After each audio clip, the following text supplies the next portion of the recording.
Have you ever gotten an amazing idea? You got hyped for it, sat down, opened Blender. 3 hours in, you are hauling. You have an amazing project. It looks so cool. And then the screen freezes and you realize you haven't saved. And you start kicking yourself when that loading bar comes up, that cursed loading bar that says Blender is not responding. What do? Well, thankfully, Blender actually has an autosave and crash recovery function that we're going to talk about today. So if you want to hear how to use that, then stay for the rest of the video.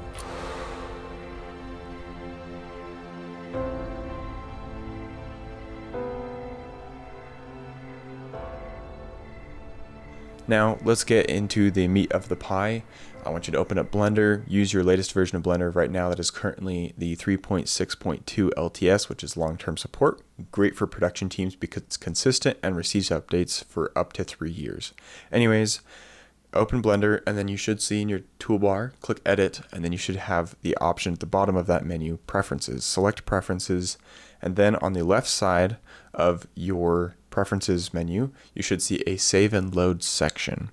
Select Save and Load, and in the center you should see a checkbox that is hopefully already checked, but if not, then check it, that's labeled Autosave. Below it you should see an interim that you can tell Blender to select, which is, I think, by default 2 minutes. And I just left it at 2 minutes, it's worked great for me. Now, the wonderful thing about this is that now you just have to close your preferences and wait for Blender to crash. So, the next time you're working on your project and your file crashes, the easiest way to do it is when that bar comes up saying Blender is not responding, just click Cancel and it will crash Blender entirely instead of waiting for it to respond. So close the program, cancel, and then open Blender up again, and then in the File menu on the top toolbar, click that, and then I think it's 5 spaces down, it's below the Save and Open section.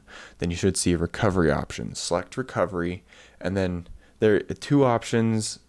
Recover Last Session has never worked for me. It gives me some recent, but not latest file that I had open. I don't know why, it just doesn't always pull up the latest thing.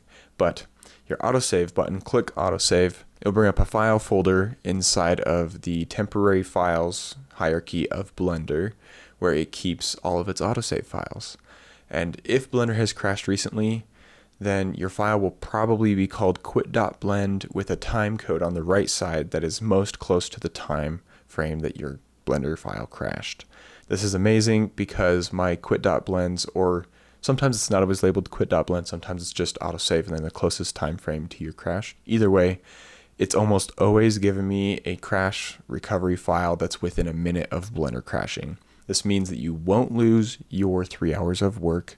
You can continue on happily while making the corrections to prevent it from crashing again. Now you can also use this to just roll back and find previous versions, but that's not always a safe way to do rollbacks because it's not always super consistent, as it may keep some files and dump some of them that are really big once the temporary cache gets too full. I hope this video was super helpful for you guys. Subscribe here on YouTube to see more tutorials and educational content on Blender for free. Or you can subscribe to my Patreon to get more exclusive content, see my screenplays, short films that I'm working on because, gotta have a hobby. And some of these short films do have VFX and I will be doing breakdowns for them. And then if you want to just see results of things that I post on YouTube and my renders and my work, follow me on Instagram and join that wonderful community. I hope to see you guys and talk to you guys on any of these social media platforms. Leave a comment below if you have an idea. And until the next time, create more than you consume.